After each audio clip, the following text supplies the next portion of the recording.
In this video, we're going to be talking about how to fix your Free Fire cannot use voice chat. So let's get straight into the video. So the first thing you want to do is check your voice chat settings. Go to settings and voice chat and make sure that your game voice chat and mic is turned on. Always make sure that you have a loud microphone permission. You can just go to settings on your phone, apps, Free Fire and permission, and allow your microphone permission. If that is not the case, it might also be your internet connection. You want to check your internet connection and make sure that you have a stable internet connection. You can also try restarting your router if needed. If that is not the case and you're using multiple applications, you want to simply go ahead and close any background apps that might be using the microphone in the background.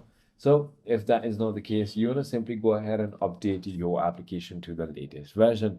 You want to also try to restart your game and the device itself, which definitely fixes your problem. If nothing works, simply contact Garena support. I hope this video clarifies everything for you. If you have further more queries, feel free to comment down below and I'll see you on the next one.